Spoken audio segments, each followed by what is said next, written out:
Welcome back to my channel. రక్షక తంత్రాలు రక్షక తంత్రాలని ప్రవేశపెట్టింది సిగ్మండ్ ఫ్రాయిడ్. రక్షక తంత్రాలు అంటే ఏంటంటే, వ్యక్తి జీవితంలో సంఘర్షణను ఎదుర్కొంటాడు. సంఘర్షణను ఎదుర్కొనేటప్పుడు కుంటనాలు కలుగుతాయి. కుంటనం వ్యాకులతను కలిగిస్తుంది. వ్యాకులత అనేది మనిషికి రుగ్మతను కలుగజేస్తాయి. వ్యక్తులు వ్యాకులతను అధిగమించడానికి పరిస్థితుల్లో సర్దుబాటు చేసుకుంటూ కొన్ని పద్ధతుల్ని నేర్చుకుంటాడు. ఆ పద్ధతులనే రక్షక తంత్రాలు అంటారు.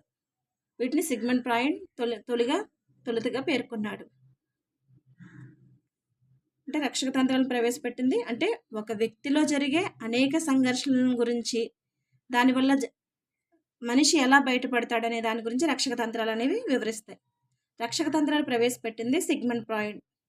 సిగ్మండ్ ఫ్రాయిడ్ అనే వ్యక్తి ఆస్ట్రియా దేశానికి సంబంధించిన వాడు. ఈ సిగ్మండ్ ఫ్రాయిడ్ రచించిన సిద్ధాంతం, ఈయన ప్రవేశపెట్టిన సిద్ధాంతం ఏంటి? మనోవిశ్లేషణ సిద్ధాంతము లేదా మనోలైంగిక వికాస సిద్ధాంతం. నిర్వచనాలు: రక్షక తంత్రం అనేది ఒక ప్రవర్తన నమూనా అన్నది డిక్షనరీ ఆఫ్ సైకాలజీలో జేబీ చాప్లిన్ అన్నారు. రక్షక తంత్రం అనేది ఒక నమూనా అన్నది డిక్షనరీ ఆఫ్ సైకాలజీ నుంచి వచ్చింది. అందులో జేబీ చాప్లిన్ వివరించారు. ఫస్ట్ది దమనం. రక్షక తంత్రాల్లో ఫస్ట్ది దమనం, బలవంతంగా మర్చిపోవడం.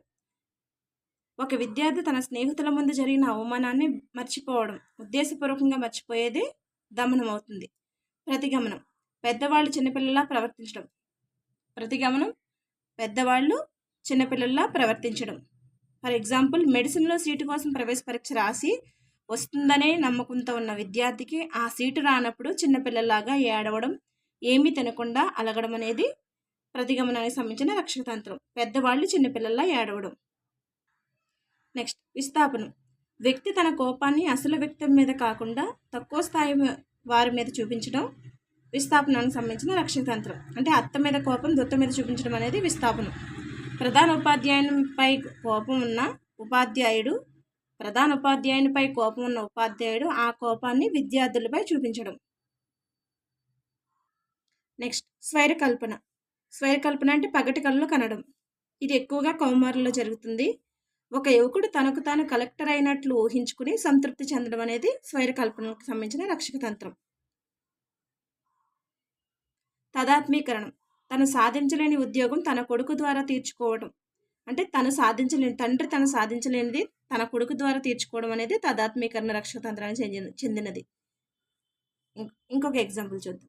ఇండియా క్రికెట్లో ప్రపంచ కప్ గెలిస్తే అది తనే గెలిచినట్లు ఒక క్రికెట్ అభిమాని పొందే అనుభూతి కూడా తదాత్మీకరణం కిందకే వస్తుంది. ఇండియాలో క్రికెట్ ప్రపంచ కప్ అంటే ఇండియా క్రికెట్ ప్రపంచ కప్ను గెలిస్తే, ఇండియా అనేది క్రికెట్ ప్రపంచ కప్ను గెలిస్తే అది తానే గెలిచినట్లు ఒక అభిమాని పొందే అనుభూతిని తదాత్మీకరణం కిందకి పరిగణిస్తారు. పరిహారం: చదువులో రాణించలేని సచిన్ టెండూల్కర్ క్రీడల్లో రాణించడం. అంటే బలహీనంగా ఉన్న దాని నుంచి బలం వైపు వెళ్ళడం. అంటే మనకి ఎందులో బలహీనంగా ఉన్నామో దాన్ని వదిలేసి మన బలం ఎందులో ఉందో అందులో రాణించడం అనేది పరిహారానికి సంబంధించిన రక్షక తంత్రం. ఒక వ్యక్తి జాతీయ స్థాయిలో క్రికెట్ ఆటగాడు కావాలనుకున్నాడు, కానీ ఆ కోరికను తీర్చుకోలేకపోయాడు. దానికి అతను క్రికెట్ శిక్షణా సంస్థను పెట్టి చాలామందికి శిక్షణ ఇచ్చి జాతీయ స్థాయిలో క్రికెట్ ఆటగాళ్లను తయారు చేశాడు. సో ఇది పరిహారానికి సంబంధించిన రక్షక తంత్రం. అంటే తను చేయలేనిది శిక్షణ సంస్థ ద్వారా చేయగలిగాడు. హేతుకీకరణం. తన వైఫల్యానికి బలమైన కారణం పట్టుకోవడం. అంటే తన సమస్యను సమర్థించుకోవడం. అందని ద్రాక్షపండు పులన. హేతుకీకరణం అంటే తన వైఫల్యానికి బలమైన కారణాన్ని, ఎక్కడ లోపం జరిగింది, నేను ఎందుకు ఫెయిల్ అయ్యాను, సో దాన్ని బలమైన కారణాన్ని పట్టుకోవడం హేతుకీకరణానికి సంబంధించిన రక్షక తంత్రం. అంటే తన సమస్యను సమర్థించుకోవడం. అందని ద్రాక్షపండు పుల్లన. సో ఈ సామెత అనేది హేతుకీకరణంలో వస్తుంది. ఐపీఎస్ కోసం ప్రయత్నించిన వ్యక్తి దానిలో విజయం సాధించలేకపోయినా తరువాత ఐపీఎస్ ఆఫీసర్ అయితే ఎప్పుడు చనిపోతామో తెలియదు కాబట్టి ఐపీఎస్లో సెలెక్ట్ అవ్వకపోవడమే మంచిదనుకున్నాడు. ఇది హేతుకీకరణం. నెక్స్ట్, సెలెక్ట్ అవ్వకపోవడం మంచిదని సమర్థించుకున్నాడు, అది హేతుకీకరణం. నెక్స్ట్, ప్రక్షేపణం. ప్రక్షేపణ అంటే తన ఓటమికి లేదా వైఫల్యానికి తాను కారణం కాదని ఇతరులను బాధ్యులను చేయడం. అంటే తన మీద తప్పు వేసుకోకుండా వేరే వాళ్ళ మీదకి నెట్టేయడం అనేది ప్రతిక్షేపణం అనమాట. తన ఓటమికి లేదా తన వైఫల్యానికి తాను కారణం కాదని ఇతరులను బాధ్యులను చేయడం ప్రతిక్షేపణం లేదా ప్రక్షేపణం. పచ్చకామెర్ల వాడికి లోకమంతా పచ్చగానే కనిపిస్తుందని ఈ సామెత అనేది ప్రక్షేపణలో వస్తుంది.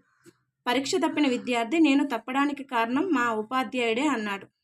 అంటే పరీక్ష తప్పిన విద్యార్థి తాను తప్పు లేదని, ఆ తప్పంతా ఉపాధ్యాయుడి మీదకి నెట్టేశాడు. ఇది ప్రతిక్షేపణానికి సంబంధించిన రక్షక తంత్రం. నెక్స్ట్, ప్రతిచర్య నిర్మితి లేదా ప్రేరకం తారుమారు. ప్రతిచర్య నిర్మితి లేదా ప్రేరకం తారుమారు. మనసులో ఒకటి ఉంచుకుని బయటకు ఒకలా ప్రవర్తించడం అనేది ప్రతిచర్య నిర్మితికి సంబంధించిన రక్షక తంత్రం. ఒక వ్యక్తి మీద కోపం ఉన్నా బయటికి ప్రేమగా ఉన్నట్లు ప్రవర్తించడం.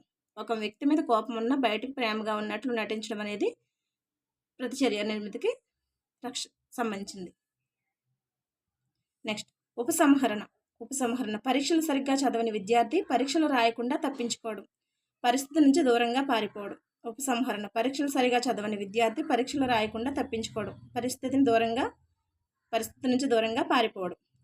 వ్యాసరచన పోటీల్లో పాల్గొనాలని ఉన్నప్పటికీ పాల్గొంటే సరిగా రాయలేమని, బహుమతి రాదని ఉద్దేశంతో దానిలో పాల్గొనకపోవడం. అంటే మనకి రాదు, చదవలేదు కాబట్టి మనకి రాదు అని ముందే తెలుసుకుండి దాని నుండి దూరంగా వెళ్ళిపోవడం అనేది ఉపసంహరణకు సంబంధించిన రక్షక తంత్రం. నెక్స్ట్, ఉదాత్తీకరణం. ప్రేమలేఖలు రాసిన విద్యార్థి ప్రేమ కథలు రాసి రచయితగా పేరు తెచ్చుకోవడం. అంటే ప్రేమ కథలు రాసిన విద్యార్థి ప్రేమ కథలు రాసి రచయితగా పేరు తెచ్చుకోవడం అనేది ఉదాత్తీకరణం. ప్రేమలో ఫెయిల్ అయిన వ్యక్తి ప్రేమగీతాలు రాయడం, చిత్రాలు గీయడం ద్వారా ఉపశమనం పొందుతాడు. ఇది ఉదాత్తీకరణకు సంబంధించిన రక్షక తంత్రం. ఇవి ఇంపార్టెంట్, ఇవి గుర్తుపెట్టుకోండి. Thank you. ఈ వీడియో కనుక మీకు నచ్చితే లైక్ చేసి సబ్స్క్రైబ్ చేయండి, వీలైతే షేర్ చేయండి.